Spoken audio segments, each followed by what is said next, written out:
es el órgano más extenso que cubre nuestro cuerpo y cuya mayor función es la de protegernos del medio externo. Pero no es un órgano aislado, sino que es un sistema que se comunica con el medio interno mediante el sistema nervioso central, periférico, las torrente circulatorio, en forma molecular. Entonces, la piel siempre está conectada con nuestro medio interno y mediante las manifestaciones de sus enfermedades, como uno puede ver todas estas lesiones, puede dar sobreaviso, puede dar un aviso al dermatólogo más acucioso que estas lesiones pueden ser una manifestación de enfermedades internas que todavía no se manifiestan y que pueden uno asociarla, uno debe estar acucioso, como digo, para poder investigar si tiene relación con enfermedades internas, sobre todo las asintomáticas, que todavía no han dado unas manifestaciones que puedan uno dar ese diagnóstico de una enfermedad interna. Entonces, existen muchas enfermedades dermatológicas o manifestaciones cutáneas dermatológicas que van a dar aviso de que puede existir un trastorno interno. Entonces, eso es lo que se trata de dar en esta actividad complementaria. Entonces, la piel podría ser el único marcador de la presencia de estas enfermedades sistémicas y así nos ayuda, permite hacer un diagnóstico precoz. Vamos a ir presentando estas patologías, estas enfermedades internas, pero las manifestaciones dermatológicas las voy a presentar en forma resumida mediante imágenes para que puedan ustedes interpretar o captar estas enfermedades. Entonces, vamos a comenzar con el sistema digestivo. Es muy clásico esta enfermedad denominada síndrome de Pesch-Jeger. Aunque esta enfermedad tiene una característica de herencia autosómica dominante, no es muy frecuente, pero se presenta de nacimiento con aparición de léntigos. Léntigos le llamamos nosotros a las máculas hiperpigmentadas de 1 a 5 milímetros hasta 1 centímetro que se puede observar en la piel, pero en estos casos acá los léntigos es en la mucosa. Eso es lo que llama la atención. Estos léntigos pueden presentarse en toda la cavidad oral, pero casi el 90% se localiza más en los labios. También estos léntigos pueden presentarse en pulpejos, en la mano o en la cara. Estas lesiones van apareciendo desde la niñez, pero ¿cuál es la importancia desde el punto de vista digestivo? Es que va a presentar generalmente 20, 30 años, se van a formar unos pólipos, múltiples pólipos intestinales, que pueden ocasionalmente presentar síntomas de cólicos abdominales, que puede también hacerse presente rectorragias, ¿no? Entonces, para el dermatólogo acucioso debe buscar, en estos casos, cuando vemos léntigos en mucosa oral, buscar o dar la interconsulta al gastroenterólogo para que haga investigación la existencia de una poliposis intestinal. Ahora, ¿cuál es la importancia también? Es que esta poliposis intestinal puede ocasionar o puede a la larga, en más años, se puede transformar en cáncer. También se le ha relacionado a este síndrome con otro tipo de cáncer que se le asocia con cáncer de mama, testículo, ovario, páncreas, pero es casi mínimo, pero la alta frecuencia es a nivel de los pólipos que se puede producir un cáncer. Entonces, es importante que ya los gastroenterólogos hagan el tratamiento correspondiente, pero ya la presentación de esta enfermedad se hace primariamente a nivel de la piel. Otra de los problemas digestivos que vemos asociado a manifestaciones cutáneas están en las enfermedades, en la enfermedad de Crohn y en la colitis ulcerosa. Estos procesos están dentro del grupo de las llamadas enfermedades inflamatorias intestinales.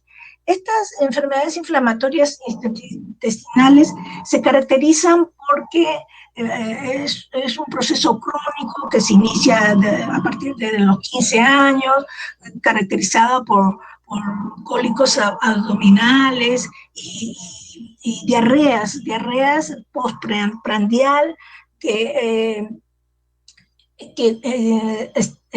esto va a venir en forma intermitente, por periodos. Además de estas enfermedades inflamatorias se le acompaña cuando ya es crónico a la larga, con anemia, con deshidratación del paciente, con baja de peso, inapetencia, anorexia. El paciente tiene temor a ingerir alimentos porque se le relaciona a estas enfermedades inflamatorias, aunque no se conoce la causa, pero se le relaciona mucho con el estrés o con la dieta, el tipo de alimento que ingieren, aunque están catalogadas como enfermedades de hiperreactividad frente a un antígeno, quizás sea bacteriano, sea de un microorganismo que reacciona inmediatamente, o de las mucosas, ¿no? Y que le hace estimular a tener pujos de diarreas, tenesmo. Entonces, el paciente vive muy estresado, es un círculo vicioso por el temor de ingerir alimentos que le vayan a producir diarreas. Entonces, la calidad de vida de estos pacientes está baja. Estas enfermedades se observan más piel blanca, en judíos, sobre todo, la enfermedad de Crohn. Este proceso están localizados a nivel del colon, la inflamación es a nivel del colon, la enfermedad de Crohn se localiza más en el inicio del colon, la parte final del intestino delgado, pero la colitis ulcerosa más se localiza en la fase final del colon, en el ciego, el recto. Entonces se caracteriza porque van a presentar incluso erosiones en el recto, ulceraciones. En este proceso es muy frecuente desde el punto de vista dermatológico observar muchos procesos, pero lo más frecuente tenemos la pioderma gangrenosa, tenemos esta aftosis recurrente o el eritema nodoso. También se puede ver el conjunto de estas enfermedades inflamatorias intestinales, la urticaria también se puede ver en una vasculitis, se ha asociado también a psoriasis, pero hay tres procesos dermatológicos más frecuentes que vamos a ir describiendo en forma resumida para tomar en cuenta. Una de ellas es la aftosis oral. Acá tenemos la aftosis oral que vienen a ser unas úlceras en mucosa oral. Estas úlceras porque son superficiales, se le denomina exulceraciones, pero se aparecen de diferente tamaño, pueden ser únicas, pueden ser múltiples, están cubiertas por una membrana, una pseudomembrana y un halo eritematoso. Alrededor de ella son de diferentes tamaños, desde 1 milímetro, puede llegar hasta 1 centímetro. Se le puede clasificar como aftas menores o mayores, hasta mayores o de tipo herpético. Estas aftas pueden ser únicas o múltiples, como ya le digo. En las aftas menores pueden ser de 1 a 5 lesiones que se pueden presentar en cualquier parte de la mucosa oral, la mucosa palatina, yugal, hasta en la lengua se puede presentar, son sumamente dolorosas para tragar alimentos. Estas aftas se pueden presentar desde la niñez, a partir de los 10 años, 10, 15 años, las aftas menores. Las aftas mayores son aftas más grandes y que pueden llegar hasta 1 centímetro. Pueden ser únicas o pueden ser más de 10 incluso. Y también son sumamente dolorosas, son menos frecuentes. La que es más frecuente de su presentación es las aftas menores. Y tenemos las aftas tipo herpética, que son múltiples erosiones, múltiples ulceraciones que se en forma agrupada, ¿no? Dolorosas, que se van a observar, pero estas ulceraciones son pequeñas, de 1 milímetro, ¿no? Y pueden avanzar hasta paladar, hasta faringe, la mucosa faringe. Es bastante, estas aftas, desde el punto de vista dermatológico, se pueden ver en forma frecuente. Entonces, no se conoce la causa en realidad. Hay muchas hipótesis, ¿no? Que hay una tendencia hereditaria que, que tiene un carácter inmune, que puede ser por un traumatismo, también se le relaciona, por ejemplo, un traumatismo que va a irritar, a romper la barrera inmunológica de la mucosa, ¿no? Puede ser una dentadura cariada, puede ser el cepillo, una irritación fuerte, una mordida fuerte. Entonces, hay que ir descartando todas estas causas, ¿no? Traumáticas, pero sí se sabe que hay una tendencia hereditaria, ¿no? Una predisposición a tener estas aftas. También estas aftas pueden estar asociadas, como se ve en estas enfermedades inflamatorias intestinales, pero también se puede ver en otras patologías como puede acompañar al síndrome de Behçet, que son ulceraciones no solamente mucosa oral, sino mucosa genital. Entonces, aquí vemos con bastante frecuencia y tenemos que tomar en cuenta todas las causas aparentes. También en las aftas orales se dice que es producto por medicamentos. Estas son recurrentes, crónicas, mucho tiempo, tiene una frecuencia de 3, 4 veces al año. Entonces, a veces es muy traumático, muy irritante para el paciente que lo tiene, ¿no? Pero estas llegan a desaparecer, se pueden mejorar a la semana, a las 2 semanas. La más grave sería las aftas tipo herpética, pero la más común es las aftas menores. Bueno, entonces tenemos que estar acuciosos cuando vemos este tipo de patología. Ahora, vamos a ver la llamada pioderma gangrenosa, que es altamente frecuente, se podría decir. Un 30% se puede observar que va a acompañar a las enfermedades inflamatorias intestinales. ¿Qué cosa es el pioderma gangrenoso? Esta es una inflamación de carácter neutrofílica que está dentro del grupo de enfermedades neutrofílicas, en que se caracteriza por la presencia una variedad de lesiones, como puede ser pústulas, pápulas verrugosas, ulceraciones vegetantes. Estas úlceras llegan a transformarse, estas lesiones se llegan a transformar en úlceras, siempre terminan en úlceras. Y su característica de este proceso es que tiene la llamada patergia positiva. La patergia, ¿qué significa? Esta es una reacción exagerada, hipersensible, frente a un pinchazo. Este paciente no puede recibir ningún pinchazo porque de ahí puede salir una pustulita, una pápula o ulceraciones. Y entonces, cuando se transforman en úlceras, acá es bien difícil hacerle un tratamiento porque cuando estas úlceras crecen y no mejoran, no hay un crecimiento, no hay una cicatrización, son de largo tiempo, casi toda una vida. Aparecen generalmente personas ya adultas, ¿no? Estas lesiones.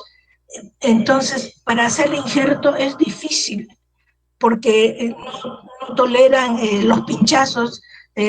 Generalmente se inician a partir de una infiltración, una anestesia. En estos casos dermatológicos, a veces cuando uno quiere hacerle una biopsia, el paciente reacciona con esas manifestaciones.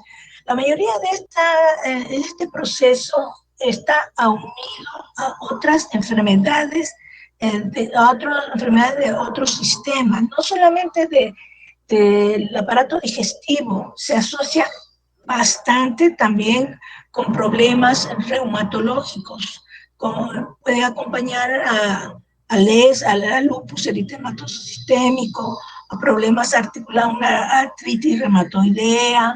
Entonces se piensa que también está dentro del tipo de enfermedades reactivas que tienen también un carácter inmunológico, son enfermedades hipersensibles que reaccionan frente a una patología interna. A eso se le llama enfermedades hiperreactivas desde el punto de vista dermatológico. Reaccionan a diferentes causas y también a enfermedades internas. Pero es muy frecuente observar este proceso en las enfermedades inflamatorias intestinales. La característica de estas úlceras se pueden aposentar en cualquier parte del cuerpo, pero su clínica uno puede llegar a hacer un diagnóstico en estos pacientes, porque son úlceras que se pueden confundir con otro tipo de úlceras según la etiología, porque ulceraciones, por ejemplo, en piernas podemos tener de carácter venoso, arterial, inmunológico, pero en estos casos esto se puede decir que es una úlcera inespecífica, pero tiene una característica clínica, son sus bordes, los bordes bien elevados, ¿no? Que como que delimitan a la úlcera, ¿no? Estas úlceras son limpias, pueden ser limpias, pero se pueden infectar con el transcurso del tiempo. No hay una infección en estos casos, pero su histología sí es característica porque se va a observar un gran componente inflamatorio de neutrofílicos. Por eso se le está considerando como dentro de las enfermedades cuya histología tiene una gran cantidad de neutrófilos, pero no hay gérmenes en estos casos de las enfermedades neutrofílicas. Generalmente nosotros hacemos un diagnóstico de que puede ser una pioderma gangrenosa cuando se le descarta todos los tipos de ulceraciones que se puede ver con etiologías específicas, como ya le dije, puede ser venosa, arterial, puede ser un cáncer, se le descarta todas las etiologías por ver, y recién cuando ya no hay una etiología para determinar la causa, entonces podemos pasarlo como una pioderma gangrenosa.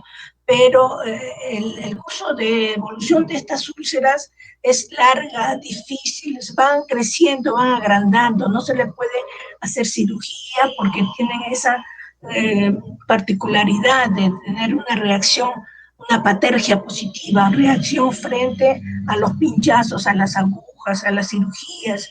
Entonces, acá pueden ser dolorosas, podemos ver esta lesión, la pioderma gangrenosa, no es muy frecuente, felizmente, porque es muy difícil poderla llevar y darle un tratamiento y ofrecerle al paciente algo de mejoría. Entonces vamos a pasar a otra patología como que se le relaciona mucho con estas enfermedades inflamatorias intestinales, es la llamada eritema nodoso. El eritema nodoso en realidad es una paniculitis septal. ¿Qué quiere decir esto? O sea, la inflamación está localizada en el tejido subcutáneo. Los nódulos es una expresión semiológica que quiere decir una masa sólida que se palpa y no se ve. Se puede palpar, solamente podemos ver un eritema donde nos está diciendo que existe algún problema. Entonces, podemos palpar y nos sentimos una masa sólida. Dentro de esta paniculitis, la más frecuente que se suele ver es el eritema nodoso. Su nombre lo dice, hay un eritema y hay nódulos.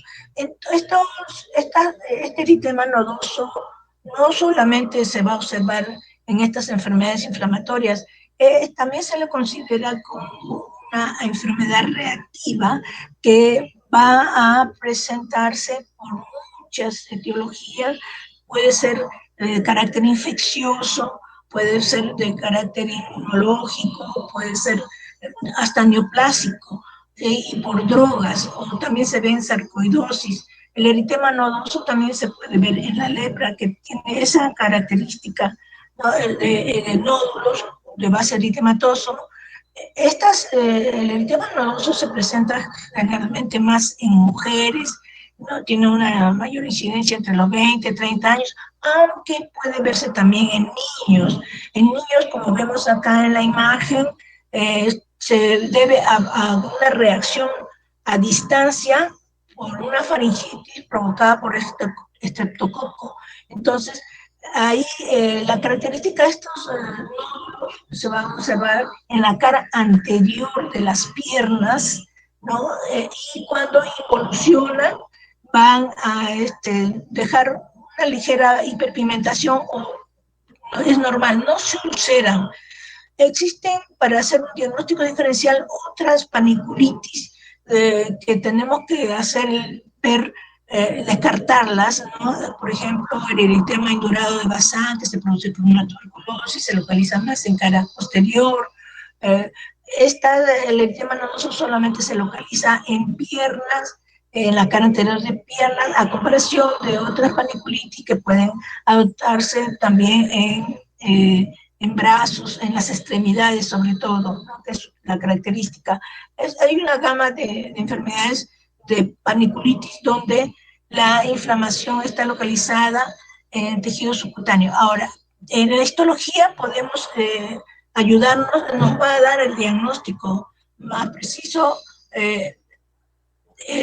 Acá se le denomina que es una paniculitis septal, porque el tejido subcutáneo está dividido, está fraccionado por la trama, el tabique vascular, donde pasan toda la circulación, donde pasan los vasos. Entonces, la inflamación del eritema nodoso está localizado a nivel septal, en el septo vascular, a comparación de otras paniculitis que puede inflamarse más los adipocitos que a nivel septal.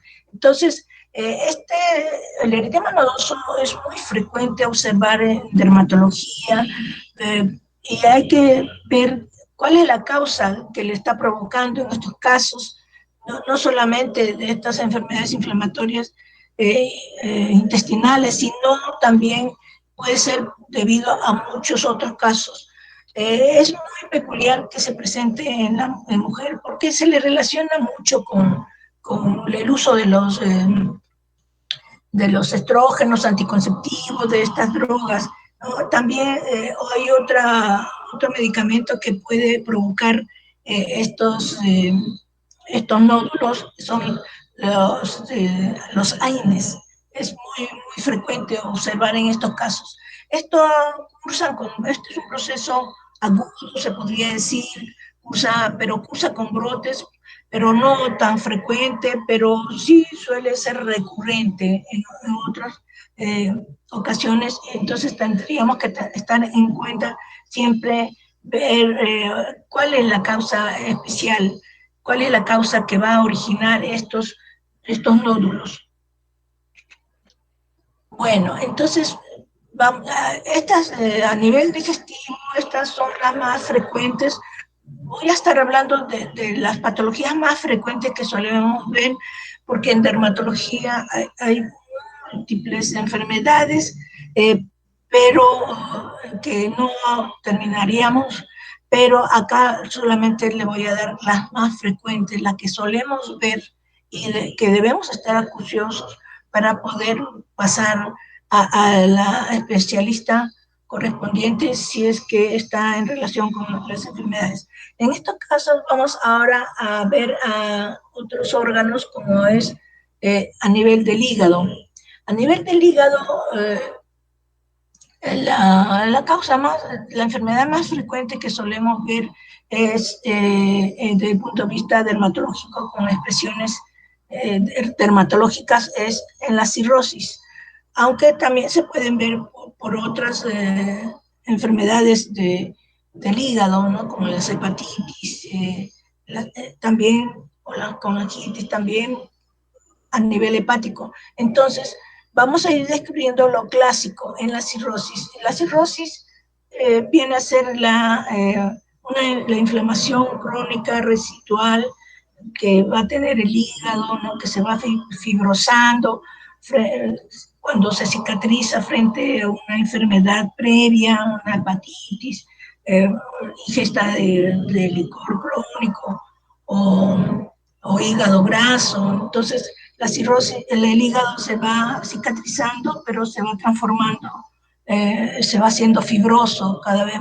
Entonces, las patologías, las manifestaciones dermatológicas que se van a expresar casi están en la fase final de la cirrosis, porque la cirrosis es silenciosa, no da manifestaciones cuando recién ya están en la fase final. Entonces, en estos casos, desde el punto de vista dermatológico, lo que vamos a ver más un compromiso de la circulación portal, por ejemplo, la hipertensión portal que va a tener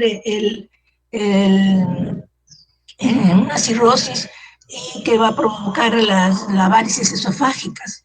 También en estos casos se le relaciona mucho con esta hipertensión portal las llamadas arañas vasculares o el eritema palmar, ¿no? Entonces, las arañas vasculares vienen a ser un tipo de dilatación vascular en piel que le llamamos angiomas, son los puntos rojos, que en esta característica de las arañas vasculares es que está en el centro, está el angioma y es pulsátil.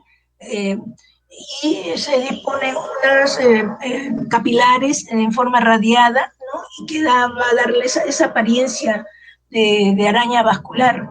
Estas lesiones pueden tener diferentes tamaños e incluso pueden abarcar hasta 5 centímetros. Pueden ser únicas, generalmente son varias, que se localizan más en cara o se localizan en tronco, en extremidades superiores, ¿no? Estas lesiones, cuando uno le pone el dedo, entonces se empalidecen, porque hay una circulación, ya hay una circulación en estos casos, ¿no? Las arañas vasculares son asintomáticas, solamente estéticos, pero nos ponen sobre aviso que puede haber algo en el hígado. El eritema palmar también es una característica clásica que se presenta en los libros, ¿no? Las palmas eritematosas, rojas, congestivas, sensación de calor que se observan sobre todo en la región hipotenar o tenar, ¿no? Pero el eritema palmar también se puede ver en otras enfermedades como el Raynaud, ¿no? Pero acá la característica es que son palmas calientes, se podría decir. En cambio, el Raynaud son más frías. Entonces, siempre tenemos que estar acuciosos, ver pensar en que puede ser una representación de un trastorno a nivel hepático. También vamos a ver las uñas de Terry, aunque no es tan frecuente, pero se caracteriza porque hay una mácula a nivel de la uña, una mancha hipercrómica blanca, desaparece la lúnula, ¿no? Generalmente parte del borde proximal, ¿no? Y en el borde distal hay como un borde de uña normal. Entonces, esas son las características que podemos ver en la cirrosis, ¿no? Desde el punto de vista dermatológico. También existen otras expresiones dermatológicas como es a nivel del abdomen, donde se va a ver la circulación colateral, ¿no? Y que estas son mismas varices, como unas varices que hacen un trayecto radiado, ¿no? Y entonces toma el nombre de las cabeza de medusa, ¿no? Que también es la característica que se suele ver en una cirrosis, ¿no? Entonces, vamos a ver. Otro problema que también va a producir la cirrosis es la llamada la ginecomastia, que se va a ver en los varones, ¿no? Se presentan como unas aparentes mamas a nivel en los pezones y se cree que porque hay un aumento de los estrógenos en estos casos, cuando hay la patología de cirrosis. Otra de las enfermedades hepáticas que podemos ver son las colestasis, ¿no? Cuando hay la llamada ictericia. También se puede acompañar en la cirrosis, pero estas generalmente son de carácter agudo, cuando hay una obstrucción que puede ser a nivel de obstrucción biliar de la bilirrubina a nivel, puede ser intrahepática o generalmente es más poshepática, ¿no? La ictericia puede abarcar muchas otras enfermedades del hígado, como una hepatitis. También la hepatitis se va a observar, es el primer signo que nos puede indicar que está pasando algo en el hígado, ¿no? Es la concentración de la bilirrubina a nivel de sangre. Se establece que mayor de 2 miligramos de bilirrubina en sangre ya va a dar ictericia, va a dar esa coloración amarillenta en las escleras, pero no solamente escleras, sino también en la piel. Eso va a depender del grado de obstrucción que va a haber, ¿no? Puede ser a nivel biliar, puede ser a nivel hepático, ¿no? Y otra de las características que solemos ver es el prurito. El prurito generalmente en las colestasis. El prurito no se conoce bien la causa, pero se piensa que son las sales biliares las que van a producir esa sensación de prurito, porque el prurito no hay una liberación de histamina en estos casos, sino son los pigmentos que se van a salir en sangre y que van a provocar un prurito intenso. Y es bastante común en las interconsultas que tenemos en pacientes, sobre todo en gestantes que va a producirse una colestasis por gravidez. Entonces,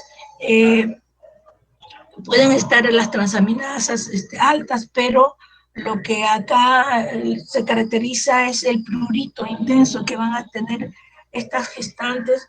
Generalmente se observan ya cuando en las gestantes a término, ¿no? Y se debe a la posición del feto, ¿no? Que está arrinconando al hígado, está empujando al hígado, entonces va a producir una colestasis. Entonces, generalmente en estos casos se amerita ya la extracción del feto porque está actuando sobre el hígado. Y la característica de estas pacientes es la ictericia y el prurito intenso, que no cede con antihistamínicos. Entonces ahí tiene que hacer un parto por cesárea. Bueno, otra de las enfermedades hepáticas que se suele observar es en las hepatitis víricas, ¿no? Que puede ser generalmente, bueno, todos los tipos del A, sobre todo el A o el B o el C, van a producir muchas patologías dermatológicas. Dentro de ellos tenemos, por ejemplo, a la hepatitis C se le asocia mucho con el líquen plano, con la vasculitis leucocitoclástica, con crioglobulinemia. Y en la hepatitis B vamos a ver mucho el síndrome de Jannotti-Crosty o el prurigo o púrpuras.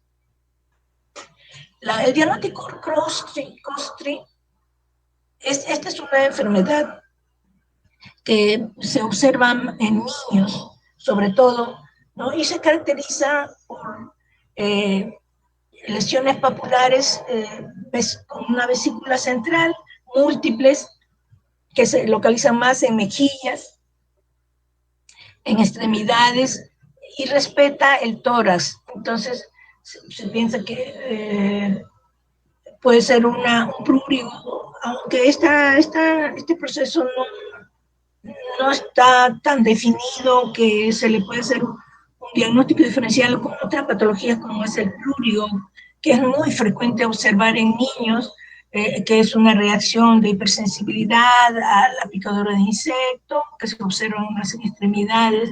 Entonces, es altamente, es muy frecuente el prurigo. Entonces, uno tiene que estar muy acucioso para hacerle el diagnóstico de Jannotti-Crosty, ¿no? Pero no se observa con mucha frecuencia, quizás porque no se le ha tomado mucha atención o se le confunde mucho con el prurigo, que es más frecuente.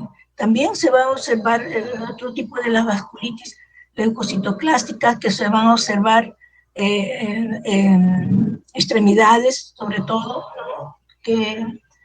Pero la vasculitis leucocitoclástica tiene un carácter inmunológico y se piensa que puede ser provocado por otros factores etiológicos. Entonces, pero sí tenemos que tomar en cuenta estas patologías que pueden tener relación con enfermedades hepáticas. Siguiendo con las enfermedades hepáticas que tienen un carácter hereditario, tenemos la hemocromatosis. La hemocromatosis es una enfermedad que se caracteriza porque hay un exagerado aumento del hierro, hay un trastorno de metabolismo a nivel del hígado por el fierro. Hay mucho fierro en sangre, en la piel también se va a observar, de tal manera que va a dejar una hiperpigmentación generalizada. Se le acompaña a la hemocromatosis la diabetes mellitus. Es muy frecuente asociarlo en estos casos, la hemocromatosis, la cirrosis y la hiperpigmentación de la piel, es difusa, acá puede confundirse con otras enfermedades donde hay una hiperpigmentación generalizada, como es el más clásico, que es la enfermedad de Addison. Otra de las enfermedades hereditarias tenemos la enfermedad de Wilson, donde se caracteriza porque acá hay también un aumento del cobre, ¿no? Y de tal manera de que va a dar una hiperpigmentación en la piel, porque se acumula también en la piel una hiperpigmentación, pero tiene una hiperpigmentación cobriza. Y la característica también se va a observar en las uñas, ese tinte azulado que se va a ver en el borde proximal. Aunque esta enfermedad de Wilson no es muy frecuente, felizmente, ¿no? Pero hay que tomar en cuenta para poder ayudarnos a hacer un diagnóstico preciso. Terminando con las enfermedades hepáticas, vamos a pasar ahora sobre las enfermedades pancreáticas. Si bien es cierto que enfermedades pancreáticas, la mayoría son de carácter agudo, pero cuando también puede haber una expresión, una presentación, cuando estas patologías, cuando hay una alteración del páncreas, pero de carácter crónico. Entonces, la mayoría de veces se observa por una pancreatitis necrohemorrágica crónica, o cuando hay un cáncer pancreático. De esta característica de una pancreatitis necrohemorrágica, tenemos el llamado signo de Colen. El signo de Colen está representado por equimosis, por mancha de sangre a nivel subcutáneo, que es una equimosis. Entonces, se piensa que estas patología pancreática, hay una necrosis, hay hemorragia a nivel retroperitoneal. Entonces la sangre se va escapando hacia la piel, hacia el tejido subcutáneo, y va a formar las llamadas equimosis. El signo de Cole se caracteriza porque la equimosis, estas manchas sanguinolentas se encuentran a nivel umbilical, periumbilical. Y el signo de Turner viene a ser que estas equimosis se localizan más a nivel de los flancos, porque hay un escape de la hemorragia a nivel retroauricular y que se depositan a nivel lumbar y a nivel de los flancos en la piel. Entonces, esta sí se va a ver en una pancreatitis aguda. Es poco frecuente observar, pero sí llama la atención esa disposición de estas equimosis, y debemos tener presentes en caso de una pancreatitis. Otra de las expresiones dermatológicas, de las enfermedades dermatológicas que se suele ver, que tiene mucha relación, son estas paniculitis. Una paniculitis, como ya le expresé, ¿no?, que hay una inflamación a nivel del tejido subcutáneo, del tejido adiposo. Entonces, en una pancreatitis crónica o con tendencia a un cáncer pancreático, se suele observar estas paniculitis, sobre todo en miembros inferiores, a nivel del talón, a nivel de las piernas, ¿no? La característica de estos nódulos, que aparte de que son dolorosos, se ulceran. Estos nódulos y van a secretar un líquido aceitoso. Se piensa que hay una salida de las enzimas, las amilasas, las lipasas, que van a producir necrosis a distancia del tejido graso. Entonces, y se van a expresar con esta presentación de nódulos con secreción lipídica. Le dije que existen muchas otras patologías de paniculitis, ¿no?, que tienen su etiología generalmente, ¿no? Entonces, debemos tomar en cuenta esa característica porque va a haber eliminación de lípidos, de grasa. Hay una necrosis grasa, se ulceran, estos nódulos se ulceran. Muchos de los nódulos de otras patologías, como nódulos, la mayoría no se ulceran. En este caso sí se ulceran, entonces debemos tomar en cuenta el síndrome de Weber-Christian, que le llaman a estos nódulos subcutáneos, que debemos tener presentes que pueda existir una patología pancreática. Ahora vamos a pasar a otro sistema, ¿no? Donde, sobre todo, estos sistemas endocrinológicos. Estos trastornos endocrinológicos, hay una variedad que solemos observar, pero en la diabetes mellitus es una de las enfermedades donde hay una alta frecuencia de manifestaciones dermatológicas, ¿no? Que va, generalmente estas manifestaciones dermatológicas en un diabético ya es un diabético que es crónico, que ya lleva años con la diabetes, y se piensa que la mayoría de estas manifestaciones dermatológicas pueden ser de carácter vascular, ¿no? Hay cómo se va afectando a la luz de los vasos, ¿no? Entonces, por las placas ateromatosas, un componente vascular, entonces van a producir unas microhemorragias a distancia. En este caso, en la diabetes mellitus, tenemos la expresión la necrobiosis lipoídica.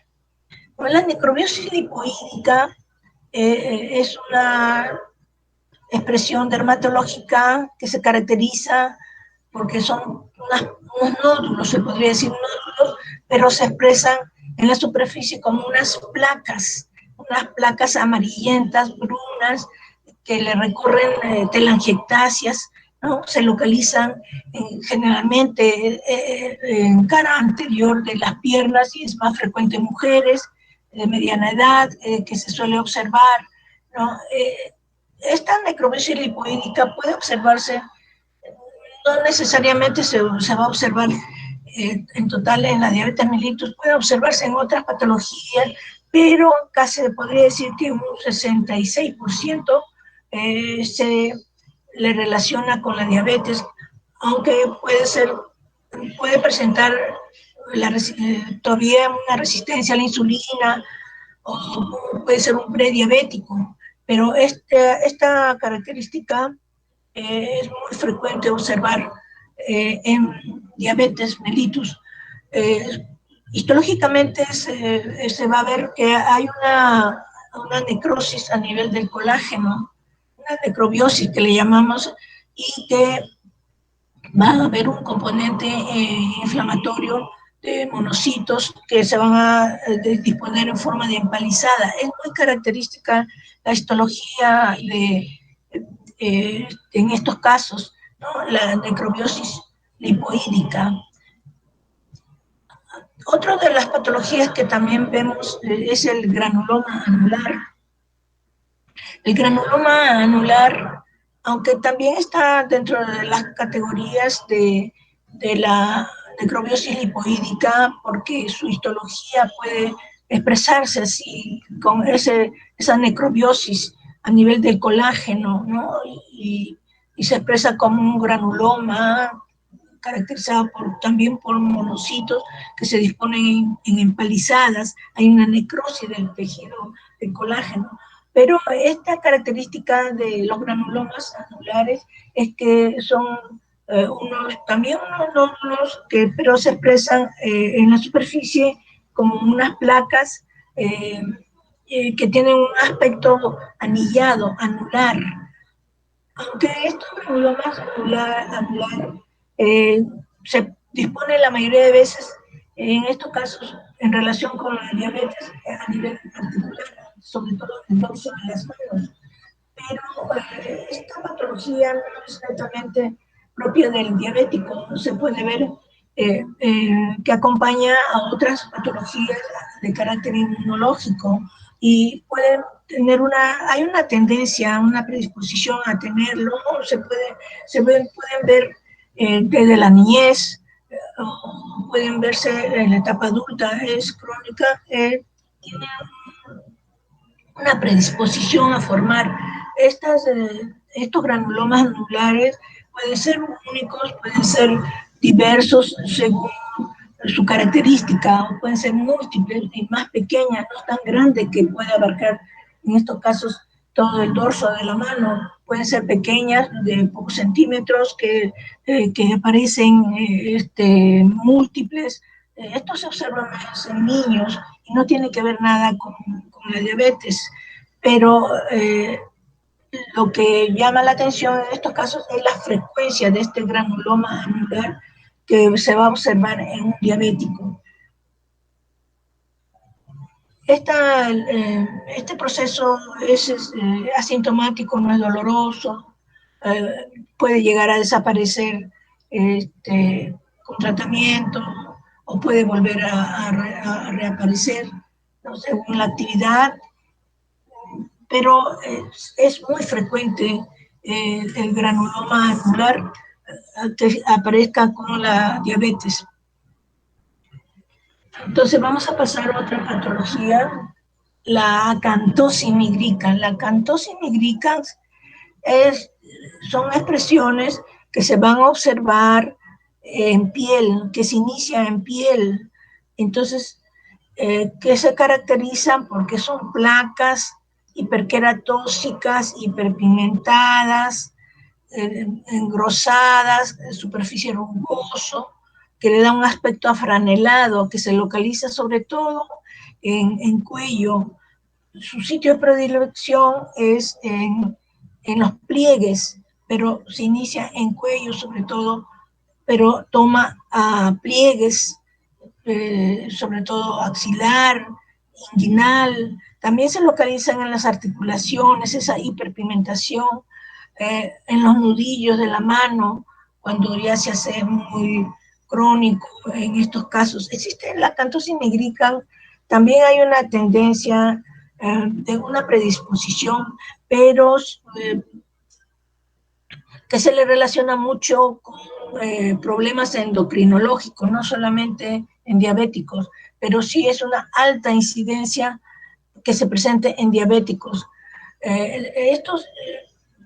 La acantosis nigricans puede aparecer también en niños, no solamente en adultos, y se le relaciona mucho con la obesidad, ¿no? Existe una alta incidencia de la presencia de esta hiperpigmentación en los obesos. Anteriormente se le llamaba pseudoacantosis nigricans en los obesos, y que no tenía que ver nada con problemas endocrinológicos, ¿no? Y en estos niños, cuando se le reducía el peso, podían desaparecer, aunque las manchas podían permanecer. Existe una alta incidencia en Norteamérica, pero se establece que hay una predisposición más en piel oscura, piel negra, y ahí en Norteamérica se hizo un estudio donde casi un 40-60 pacientes eran de raza negra, que tenían acantosis nigricans, ¿no? Y una parte, un 13% se podría decir, eran más latinoamericanos, y el 1% eran los de piel blanca. Entonces se le relaciona mucho con en piel morena, piel oscura, ¿no? Estos pacientes. Ahora se le agregan cuando ya es crónico, cuando ya han pasado tiempo, las formaciones de unas prolongaciones de la piel que le llamamos los acrocordones, ¿no? Acá vemos estas lesiones filiformes que se suelen ver, ¿no? Es un paciente obeso, sobre todo. La acantosis nigricans, casi los endocrinólogos ya lo han tomado como una enfermedad de ellos, porque se ha observado una alta incidencia, no solamente en diabéticos, sino en prediabéticos. En el síndrome metabólico es muy frecuente, y también en pacientes con resistencia a la insulina. Entonces, Esta es una característica muy típica que podemos observar en diabéticos, sobre todo en estos diabéticos obesos. Hay una alta relación obesidad y la acanthosis nigricans, ¿no? Interviene mucho en el síndrome metabólico. Pero esta enfermedad también se relaciona con otros procesos endocrinológicos como macromegalia o problemas tiroideos también, pero no es tan frecuente como se observa en la diabetes. Existe también una acanthosis nigricans maligna, se podría decir, que se observa más en personas ya mayores, de largo tiempo, que se le relaciona con cáncer, sobre todo cáncer abdominal, y una alta frecuencia, que este cáncer generalmente es tipo gástrico, un adenocarcinoma gástrico. Entonces, tenemos que tomar en cuenta toda esta relación y, para poder llegar a un diagnóstico, un tratamiento, ¿no? En estos pacientes, sobre todo, descartar si tienen un cáncer en estos pacientes, aparte de que si no se le ha diagnosticado una diabetes, inmediatamente tenemos que hacerle una serie de análisis con respecto a la glucosa para ver si tiene relación con la diabetes y mandárselo al endocrinólogo, la acanthosis nigricans. Otra de los procesos que se suele ver en la diabetes, mimitos, son los llamados santomas, porque hay una acumulación de los triglicéridos y la presión de los lípidos a nivel de la piel, ¿no? Tiene esa característica, pueden ser grandes, tuberosos, o pueden ser múltiples, ¿no? Pero la presencia de esa coloración amarillenta que nos va a ayudar a hacer un diagnóstico rápido de que podría ser un santoma. Eh, y la otra patología muy frecuente, pero generalmente vienen a nosotros estos pacientes, el llamado pie diabético, aunque el pie diabético ya es una patología que se va a observar ya en pacientes crónicos, donde se va a ver producir una necrosis a nivel de los dedos, porque acá no hay una circulación, una buena circulación, hay obstrucción, hay a nivel vascular y los dedos no tienen circulación colateral. Entonces cualquier trauma, cualquier infección puede llegar a producir una ulceración y transformarse en pie diabético, el llamado pie diabético, donde va a haber una necrosis, una gangrena y una pérdida del tejido vivo. Entonces, eso es un manejo ya del endocrinólogo, ¿no? Es peligroso porque puede traer mutilaciones.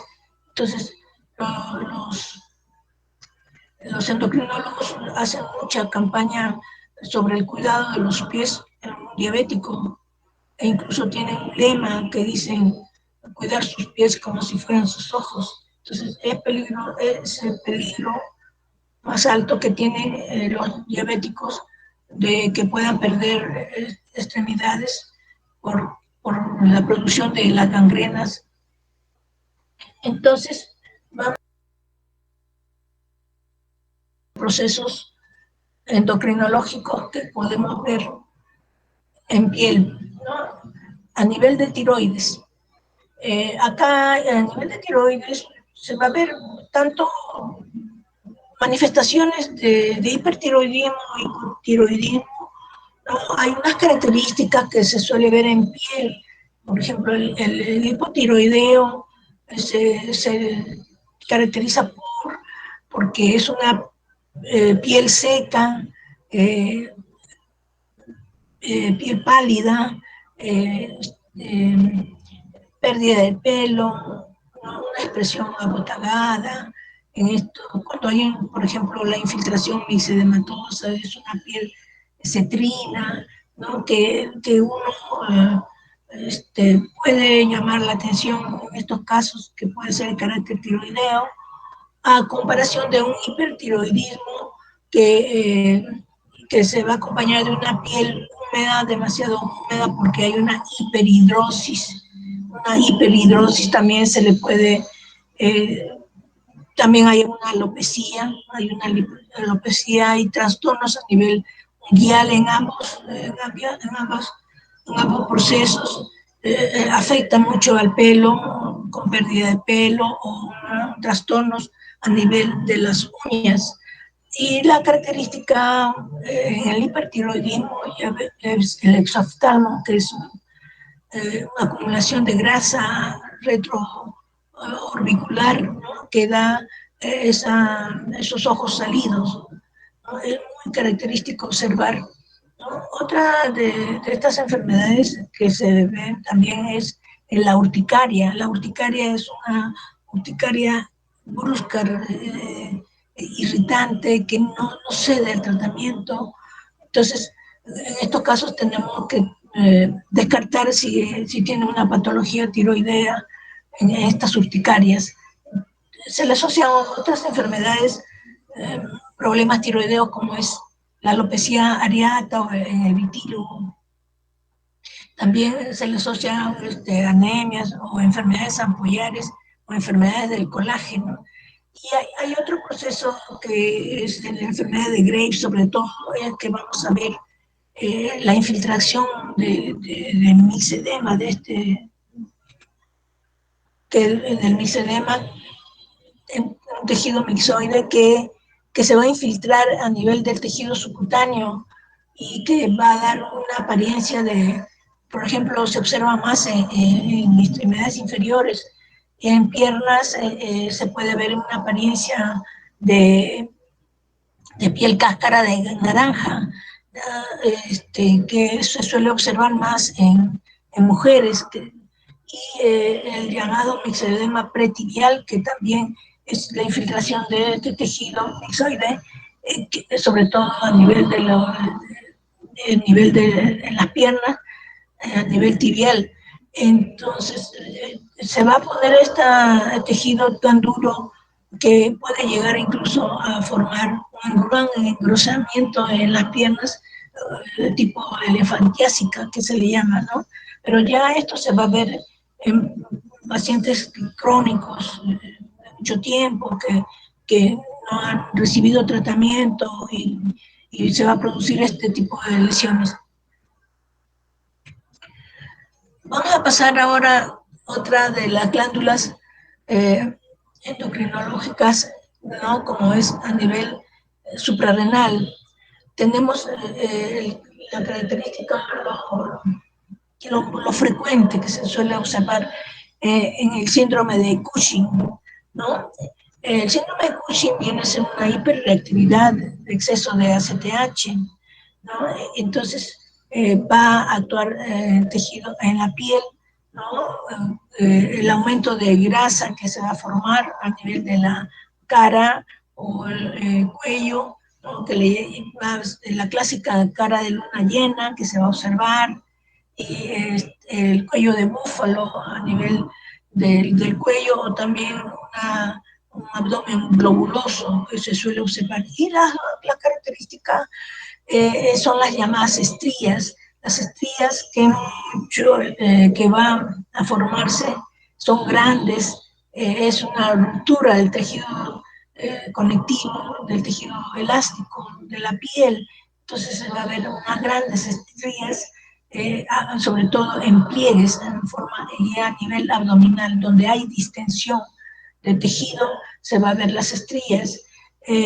También se suele observar este síndrome de Cushing, que puede ser por el abuso de corticoides en forma crónica. Se va a observar todas estas mismas características cuando es en forma secundaria por el uso de corticoides, la droga de corticoides en forma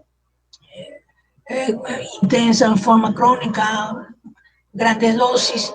Entonces van a llegar a provocar también todas estas características de cara de luna llena, las estrías, y como que vemos en esta fotografía, también erupciones acneiformes. Se suele observar en estos pacientes, generalmente cuando es ingesta de corticoides vía oral o sistémica, ¿no? Entonces es el clásico síndrome de Cushing, que no nos olvidamos cuando lo vemos a estos pacientes. Otra de las enfermedades a nivel suprarrenal, tenemos la enfermedad de Daddington, que es una insuficiencia suprarrenal. En esta, la característica es que hay una hiperpigmentación difusa en estos pacientes. Aparte de estos pacientes, eh, también van a tener otros síntomas que uno puede ayudar, hacer un diagnóstico de una enfermedad de Addison, aparte de esta hiperpigmentación, porque en ellos van a tener cansancio, fatiga, baja presión, ¿no? Y esta hiperpigmentación, sobre todo en mucosas, no se suele ver hiperpigmentación en mucosas, ¿no? Y también vemos la hiperpigmentación a nivel de los pliegues, sobre todo en la línea de la mano. Esta hiperpigmentación es difusa, es muy característica porque es bien regular, no son por áreas, sino va a hiperpigmentar toda la piel. ¿Y a qué se debe de esta hiperpigmentación? Lo que pasa es que el melanocito, que es el que produce la pigmentación, la melanina, está dirigida por una central, la melanocortina, que está adherida a nivel del ACTH, a nivel del hipotálamo. Entonces, va a haber un aumento de ACTH en estos casos, y por ende también se va a aumentar la melanocortina. Entonces va a provocar esta hiperpigmentación que cuando se le ve tenemos que tomar en cuenta de que pueda ser una enfermedad de Addison, en estos casos para el dermatólogo. La característica principal es que las manchas se van a ver en mucosas. También va a haber vamos ahora por alteraciones metabólicas. Cuando hay un aumento de los lípidos, también se pueden expresar en sangre, los lípidos en sangre se pueden expresar por estas pápulas o nódulos, o unas elevaciones amarillentas, rojizas, puntiforme, en placas que tienen un tamaño variable, que pueden ser únicas, agrupadas, localizadas, como vimos en la diabetes mellitus, donde hay una alteración también de los triglicéridos o del colesterol. Entonces, eso es muy característico, observar la pigmentación amarillenta, que nos ayuda a decir que podría ser por alteración de los lípidos. ¿No? Estos lípidos se le denominan santomas. Estas lesiones nodulares que, que se observan en la piel se le denominan santomas. Estos pueden ser planos, pueden ser tipo tuberoso, pueden ser eruptivos o tendinosos, ¿no? Los planos solemos ver con mucha frecuencia en dermatología las llamadas santelasmas. Los santelasmas, que son pequeñas pápulas o placas amarillentas, planas, que se localizan en forma múltiple, sobre todo en los párpados, que a veces es muy difícil extraerlo. Generalmente lo quemamos, o el láser también puede ayudar a destruir, pero tenemos que tomar en cuenta cómo está la alteración de los lípidos, ¿no? También toman una forma tuberosa, que son tumores o nódulos que pueden ser únicos, ¿no? Son grandes y se les relaciona mucho con hipertrigliceridemia, con aumento de los triglicéridos, ¿no? Los eruptivos, que son múltiples pápulas amarillentas, que también se le asocia con aumento de los triglicéridos, que como hemos visto en los diabéticos. Los tumores eruptivos que tienen una forma intermedia entre santomas tuberosos y eruptivos, también se le asocia con triglicéridos altos. y los tendinosos que se localizan a nivel del tendón, ¿no? Y se le relaciona mucho con el colesterol alto. Bueno, terminando con enfermedades endocrinológicas, podemos pasar a enfermedades renal crónicas. Se le pone ese título de enfermedades renal crónicas porque es la característica que se van a ver en piel cuando estos pacientes que ya son crónicos con afección renal. Generalmente en estos pacientes solemos ver una piel hiperpigmentada, una piel seca, escamosa, pero una de las patologías o características que es propia, provocada por estas enfermedades crónicas, solemos ver las llamadas calcificaciones metastásicas, que son depósitos de calcio en piel y tejido subcutáneo, y se observa cuando hay un hiperparatiroidismo o hipofosfatenia, en estos casos cuando hay una insuficiencia renal. Estos son pequeños nódulos que generalmente se localizan a nivel articular, pueden ser múltiples, pero no producen daño, solamente es antiestético o molestoso en el sentido cuando al roce, ¿no? Generalmente la evolución del calcio, cuando hay un aumento de calcio a nivel del tejido subcutáneo o a nivel de la piel, se pueden transformar en unos nódulos calcificados e incluso pueden transformarse con unos pequeños huesos, ¿no? Se endurecen. Esa es la característica cuando hay un aumento de calcio a nivel de tejido de piel. Pero otra de estas calcificaciones que se suelen ver es la llamada calcifilaxis. La calcifilaxis sí es a nivel de sanguíneo, donde hay un aumento de calcio a nivel en sangre, de tal manera que va a provocar una obstrucción, va a provocar una isquemia, y esto se observa en los pequeños vasos en piel, que pueden depositarse esta isquemia, produciendo a la piel una necrosis, ¿no? Y que puede llegar a una gangrena o sepsis. No es muy frecuente, felizmente, pero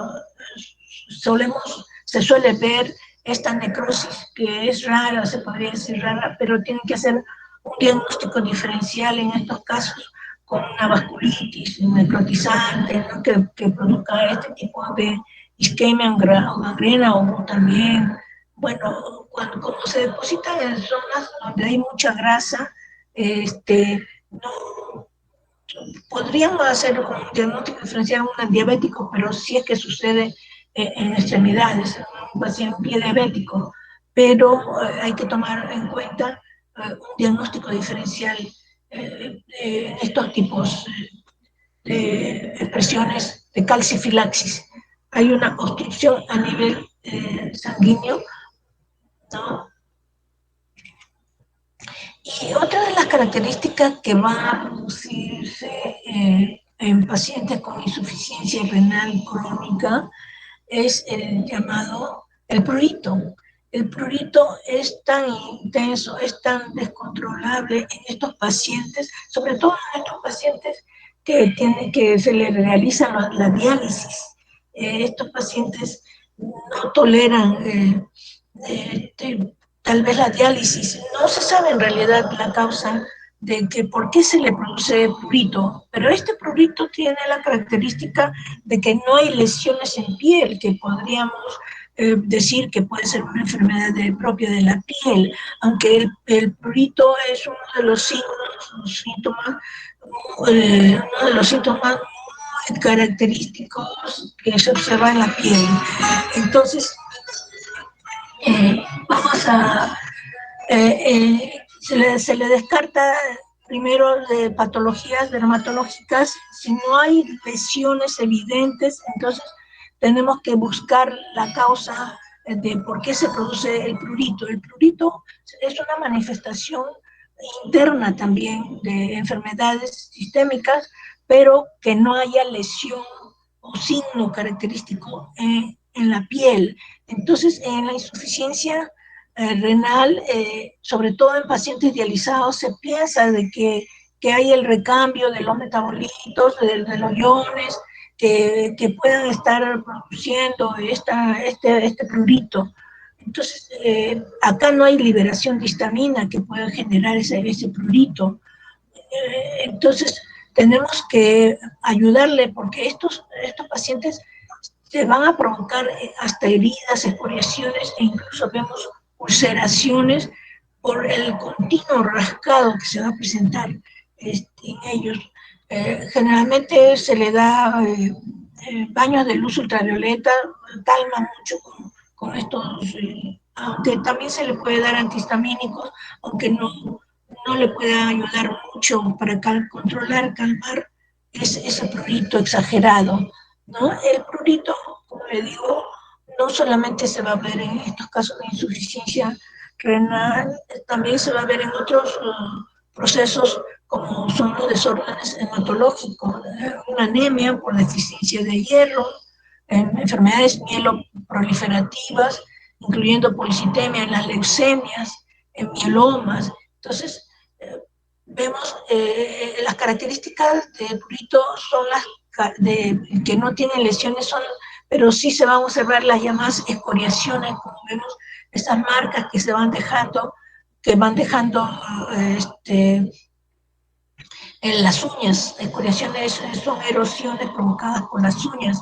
También se pueden ver enfermedades hepáticas, como ya le expresamos, en las colestasis, o enfermedades endocrinológicas, como vemos en el hipertiroidismo. En la diabetes también se puede ver, pero es un prurito no es tan exagerado como se suele ver en otras patologías. Sobre todo el prurito, la causa más frecuente es por desórdenes hematológicos, sobre todo cuando hay linfomas, en los linfomas que no se expresan en piel. Entonces tenemos que, cuando existe este síntoma de prurito, tenemos que, y que no haya lesiones en piel, características de una enfermedad propia, tenemos que buscar una causa de por qué tienen este prurito, ¿no? Y acá expresamos qué enfermedades pueden provocar prurito generalizado en piel.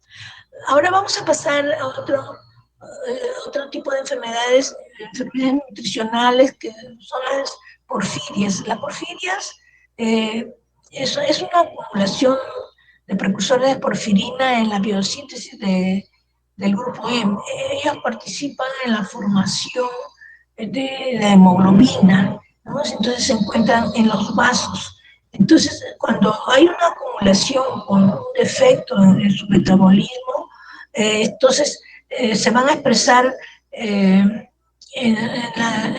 los sitios donde se realiza el metabolismo, como por ejemplo en el hígado. En el hígado las porfirinas se metabolizan en el hígado o a nivel hemático, ¿no? Entonces, estas trastornos se van a presentar cuadros clínicos dependiendo de dónde están localizados, pero como las porfirinas se encuentran a todo nivel, sobre todo en la piel, a nivel de los vasos, también en la piel se va a expresar estos trastornos. ¿Cuál es la otra función de las porfirinas en sangre? Que son fototóxicas, fotosensibilizantes, son a nivel de piel, son captadores de la radiación del sol para que no actúen sobre la piel, ¿no? Lo metabolizan a los rayos ultravioletas para que no hagan daño, pero cuando hay trastornos en las porfirias, entonces se suele ver en piel estas irritaciones, estos desórdenes, como son expresiones de dermatitis, ¿no? Que estas dermatitis que se pueden transformar en ampollas por efecto de quemadura del sol, ¿no? Y la característica que estas ampollas se van a cicatrizar y van a dejar unas estrías, unas cicatrices que le denominan estrías. Estas porfirias también, estas son congénitas, de carácter congénito, y se puede ver en niños, y se puede ver en trastornos donde está el metabolismo de las porfirinas. Entonces, no es muy frecuente, no se observan con mucha frecuencia acá en el Perú, pero sí se pueden observar mucho, generalmente en piel blanca, en españoles, en los que toman, en países donde ingieren mucho el vino, porque la más frecuente de estas porfirias es la llamada porfiria cutánea tarda. La porfiria cutánea tarda no es congénita, es un trastorno que se observa a nivel de hepático, donde el hígado no puede metabolizar muy bien estas porfirias provocadas por factores externos, como es el alcohol, por ejemplo, ¿no? Que va a producir como una cirrosis. Entonces, va a haber trastornos a nivel de las porfirinas, entonces a nivel hepático, entonces se le denomina porfiria cutánea tarda. Esta porfiria cutánea tarda se va a observar generalmente en adultos y se caracteriza por estas lesiones ampollares en las zonas fotoexpuestas, ¿no? En las zonas que están pues al sol y que se le va a provocar estas lesiones cicatrizales, ¿no? Como vemos, la porfiria cutánea tarda, que no es congénita, va a dejar también una hiperpigmentación residual provocada por efecto del sol. También acá vemos otra de las porfirinas ya congénitas que se van a observar en los niños, pero también en las zonas expuestas, ¿no? Y que estas lesiones van a dejar unas cicatrices fibrosas que pueden reducir el tejido de la piel, como vemos en la porfiria cutánea, las porfirias cutáneas. Otra de las enfermedades nutricionales tenemos la pelagra. La pelagra viene a ser una deficiencia del ácido nicotínico y del triptófano. La vitamina B3 hay una deficiencia en su metabolismo y se caracteriza porque pues, se le llaman las 3D, ¿no? Porque se presentan las diarreas, la dermatitis, ¿no? La demencia también, porque y la otra es la de defunción. La pelagra no se ve, actualmente no es muy frecuente, no se ve, salvo en pacientes desnutridos, pacientes se suele ver en vagos, en personas que no están de bajo poder socioeconómico, donde impera la desnutrición. Esta deficiencia del ácido nicotínico se debe a que participan en el metabolismo celular, ¿no? de gran actividad. También intervienen en la cicatrización, ¿no? Y se observan con mayor frecuencia a nivel de la piel, o a nivel gástrico, o a nivel del sistema nervioso, a nivel del sistema cerebral, donde hay mucha carga de energía. Entonces, cuando hay esa deficiencia, se van a manifestar clínicamente, ¿no? En la piel se caracteriza porque esta vitamina, estas enzimas son fotosensibilizantes y frente a la acción del sol también van a provocar una inflamación, van a provocar una dermatitis, sobre todo en zonas expuestas en la cara, en las extremidades, en cuello, y van a dejar una hiperpigmentación residual. Hay una hiperpigmentación que se caracteriza, por ejemplo, en cuello, hay una discromía, hay unas manchas también hipocrómicas que entonces le van a dar una apariencia al cuello que le llaman el cuello de Casal, porque lo describió ese autor, ¿no? Hay una gran despigmentación, hiperpigmentación, una discromía en el cuello y una descamación periférica. Y a nivel del manubrio también del tórax se va a ver una hiperpigmentación, una discromía que da un aspecto de una corbata, ¿no? El signo de la corbata es muy característico. La hiperpigmentación, ¿no? En brazos, en manos, zonas expuestas también en piernas, que se le acompaña con diarreas periódicas, persistentes, un paciente adelgazado, o también se le puede acompañar de retraso mental, demencia. Como le digo, esto no se suele observar actualmente, quizás posterior a una guerra donde impera la pobreza, la desnutrición, se podría observar, pero se puede observar actualmente en pacientes alcohólicos, eh, vagos, pacientes ancianos que viven solos, desnutridos. Entonces es una deficiencia de vitaminas que se puede observar, que nos debe llamar la atención en estos pacientes y debemos buscar también si existe un grado de nutrición.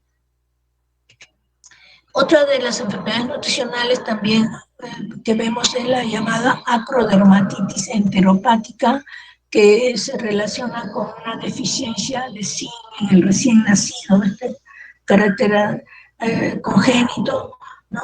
Pero estas manifestaciones de deficiencia de zinc recién se hace a la luz cuando sucede el destete, es decir, cuando la madre deja de lactar y le reemplaza por leche artificial, entonces recién se hace evidente esa deficiencia porque la madre le está proporcionando el zinc, pero cuando deja de lactar, entonces se va a presentar en estos pacientes unas diarreas constantes, persistentes, acompañadas de manifestaciones dermatológicas que se localizan más en extremidades, en las manos, en los pies, ¿no? Por eso le dicen acrodermatitis. En extremidades son placas amarillentas, costrosas, ¿no?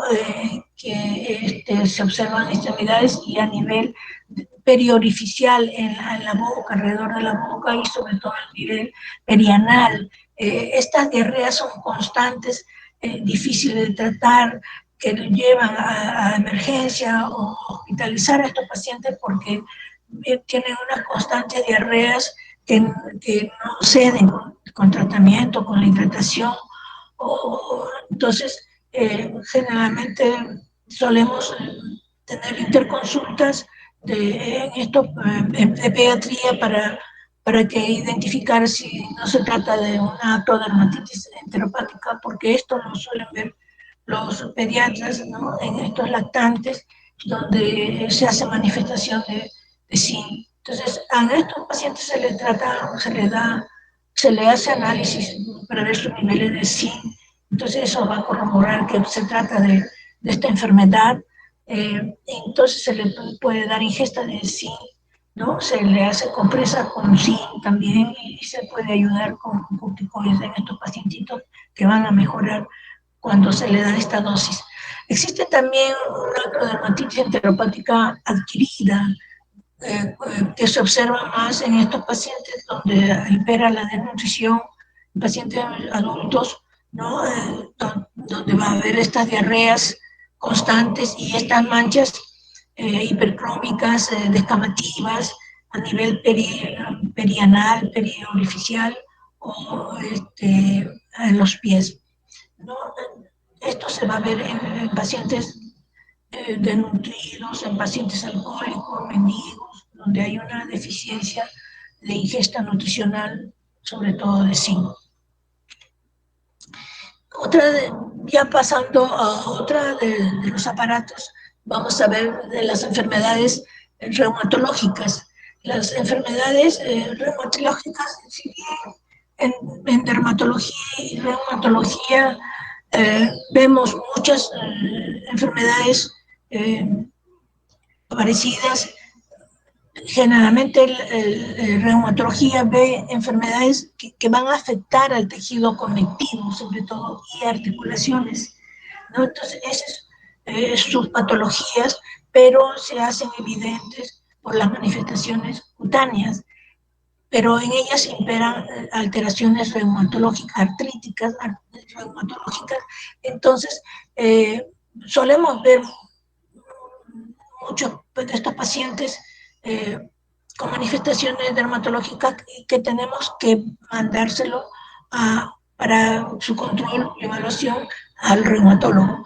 Es clásico ver el llamado síndrome de Reiter. El síndrome de Reiter es un elemento que no es muy frecuente, pero se caracteriza porque tiene esas, como una presentación de afección no solamente de piel, sino a nivel de los ojos, una conjuntivitis, también a nivel de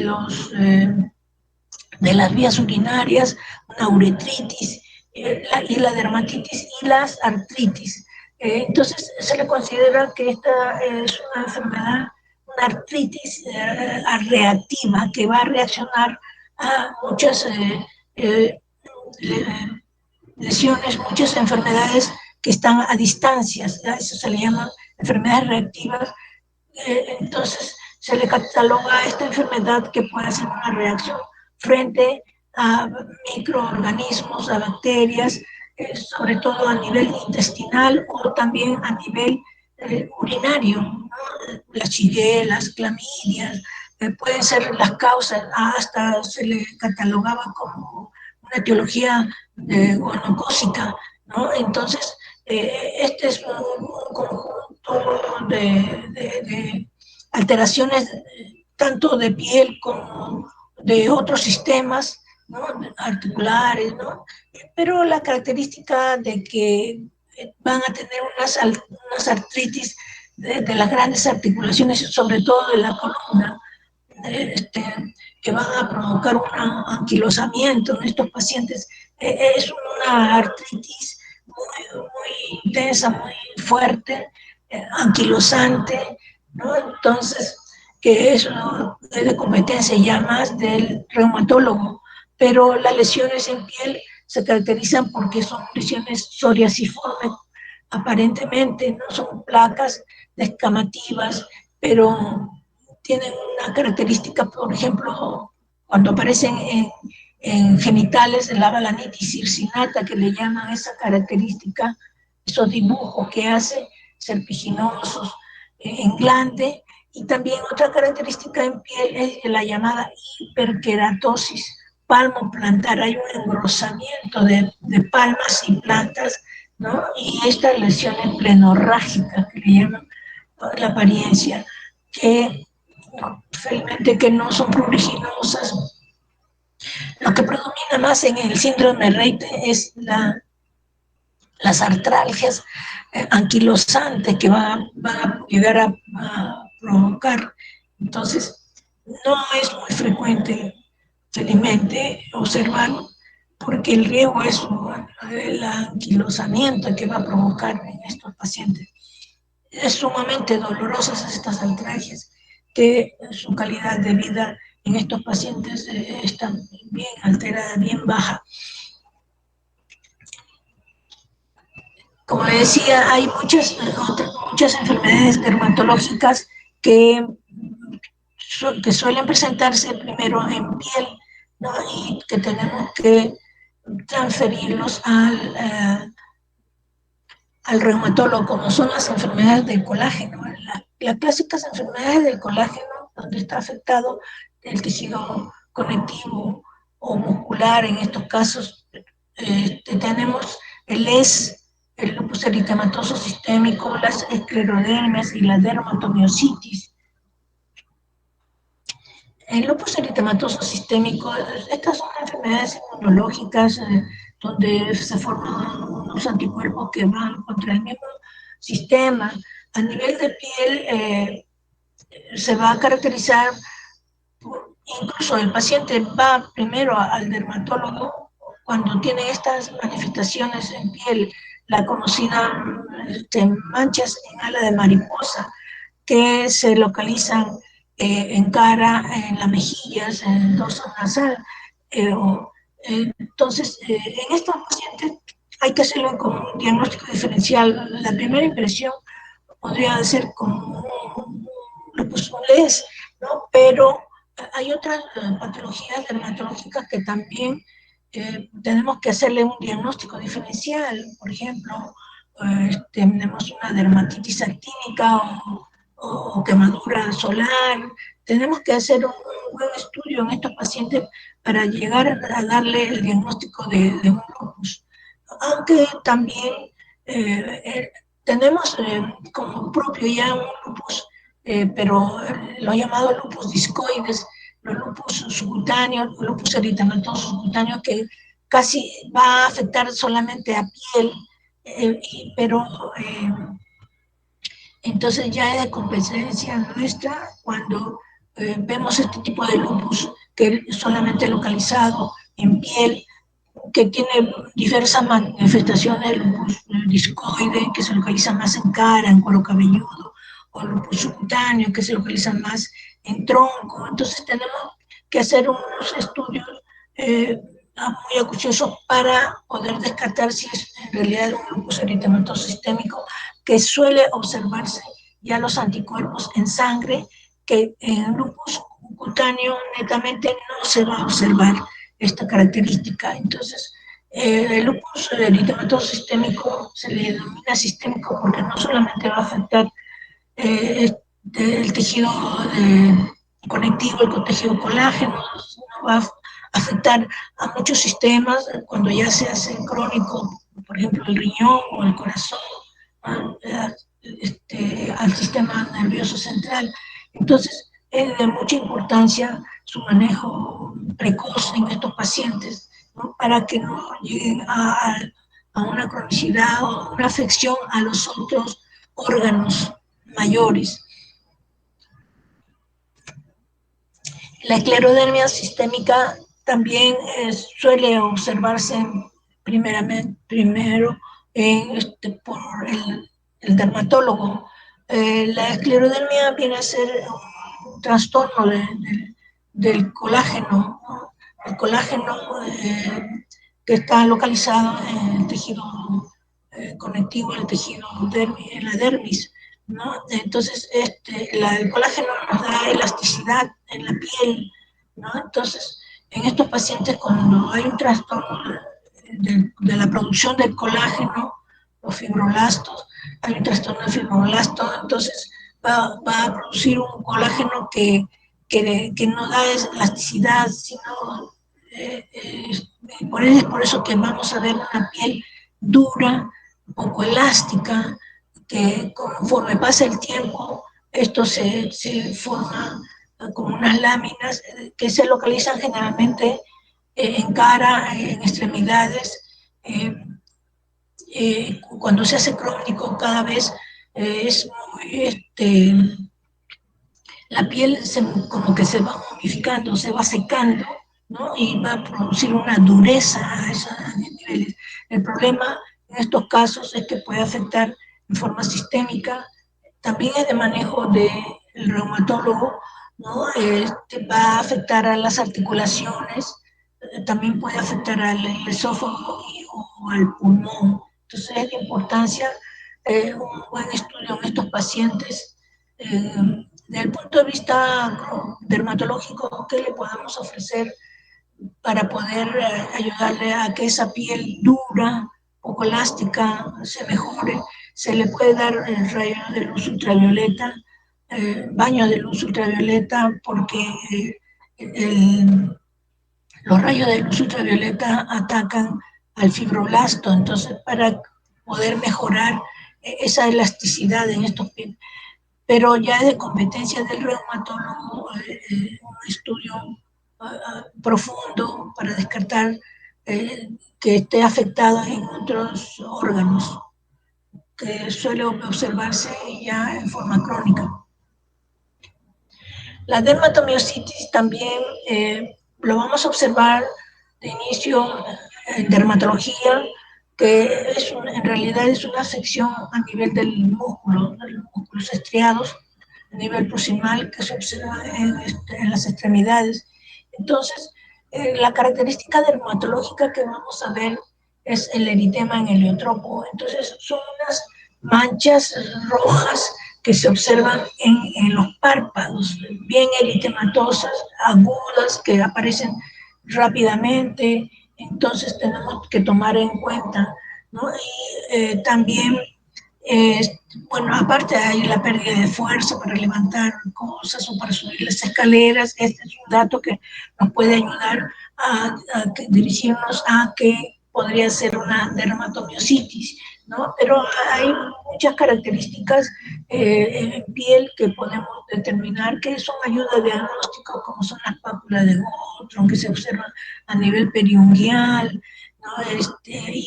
Pero la característica más frecuente es el eritema en los párpados, pero también solemos ver a nivel del cuello, ¿no? En el cuello, en el tórax, se puede ver ese eritema papular, ¿no? Cuando ya está más crónico en estos pacientes. La dermatomiositis puede observarse tanto en niños como en adultos. Lo peligroso es cuando aparecen en adultos, sobre todo mayores, ¿no? Puede ser una paraneoplasia porque se ha observado una mayor incidencia de cáncer de mama o de pulmón. En los niños, la dermatomyositis que se observa, sobre todo en los adolescentes, el problema se puede mejorar, pero el problema que van a producirse es que se van a calcificar las lesiones, el músculo mismo se puede ir calcificando en una evolución, entonces de tal manera que se va a observar unas calcificaciones, unos nódulos cálcicos a nivel de las inflamaciones, puede ser paraarticular, o también incluso se suele ver en la fascia muscular del músculo de los miembros inferiores, las fascias, cómo se han esclerosado esto, estas este tejido, ¿no?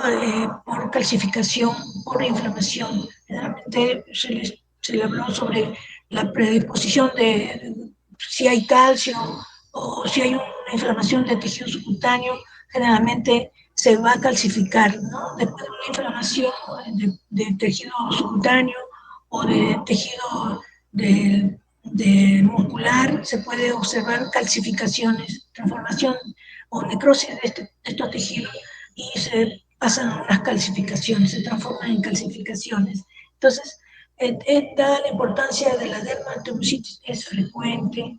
Generalmente nosotros cuando vemos a una persona mayor, siempre tenemos que investigarle una neoplasia oculta, ¿no? Y se suele observar eh, en su historia clínica, pueden tener un antecedente de que ha tenido una neoplasia, por ejemplo, un cáncer de mama, que es lo más frecuente observar en mujeres, y entonces tenemos, o de útero también, vamos a ver, tenemos que hacerle un nuevo estudio, descartarle si hay una reactivación de estos tumores.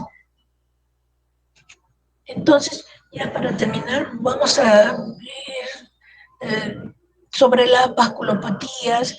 Generalmente problemas vasculares se van a expresar mediante las púrpuras, pueden expresarse como púrpuras o como úlceras o como grandes necrosis. Hay una inflamación de los vasos sanguíneos y entonces no va a haber una buena circulación y que van a provocar una necrosis. Si está en piel, se va a producir las ulceraciones o pueden producirse las púrpuras. Las púrpuras es un signo característico que uno tiene que pensar que podría ser una vasculitis.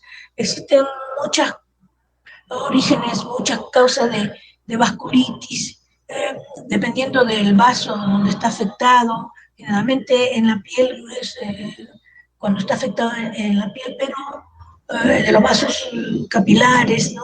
En la piel, pero también puede haber inflamación de grandes vasos, de medianos vasos, ¿no? Y que dependiendo de la zona que toman, entonces se le va a observar, pero siempre con estas expresiones de equimosis, de ulceraciones, ¿no? Entonces tenemos acá una gama de etiologías que podrían observarse, ¿no? De la llamada vasculitis. Vasculitis es solamente una inflamación tanto de la pared de los vasos o como su grado de inflamación que se produce a través de la luz de estos vasos, ¿no? En piel lo que vamos a ver de las llamadas vasculitis leucocitocásticas, que es provocada, puede ser autoinmune, pero generalmente es provocada por medicamentos puede ser por una enfermedad de colágeno unido, ¿no? O idiopáticas.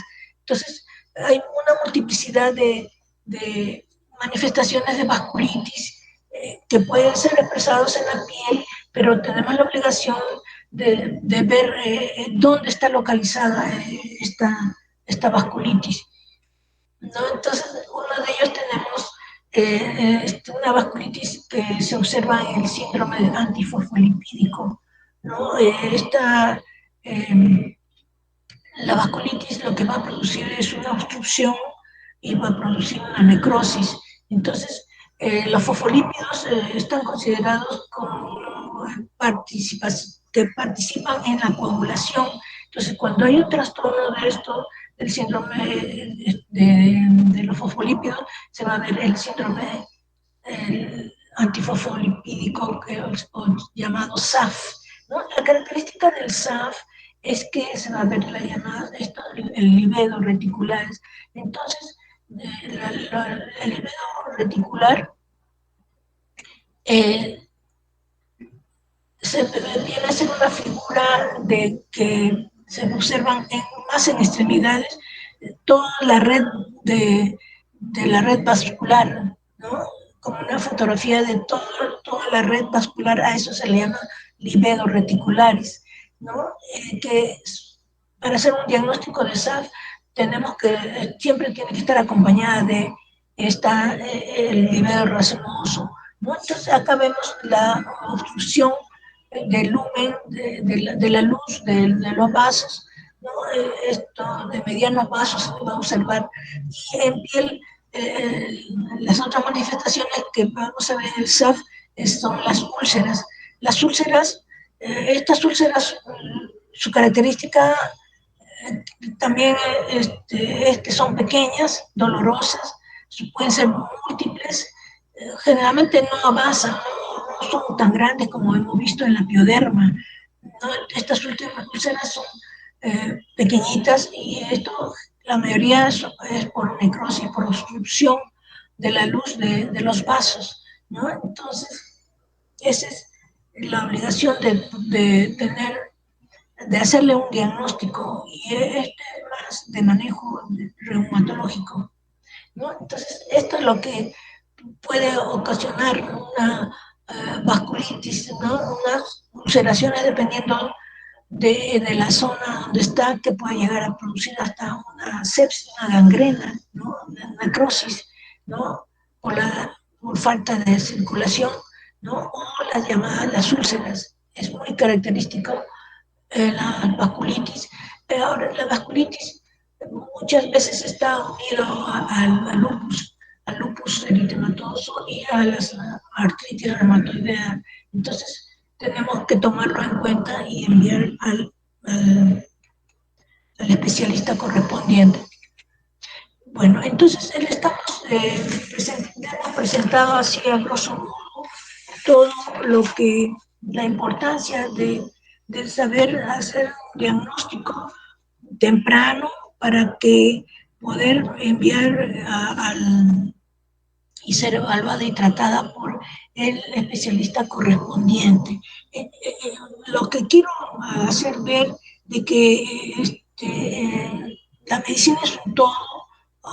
Ahora actualmente se trabaja en equipo, no es el médico único que va a tratar todo, sino actualmente se trabaja múltiple disciplinario, y se trabaja en equipo. Entonces, yo no sé si tienen alguna pregunta para poder terminar ya esta clase, que ya estamos llegando a su hora. Eso sería todo. Muchas gracias, pero quisiera saber si hay alguna pregunta. ¿Sí me escuchan? Sí, le escuchamos, doctora. Ya, no hay. Sí, doctora, sí se le Listo. escucha. Entonces vamos a dar por finalizado. Eh, Sé que muchas enfermedades que quizás ustedes no, va a ser más difícil captarlas, pero sería de importancia de que la tengan en cuenta. Muchas gracias. Hasta luego. Gracias, doctora. Hasta luego. Gracias, doctora. Hasta luego. Gracias. Gracias, doctora.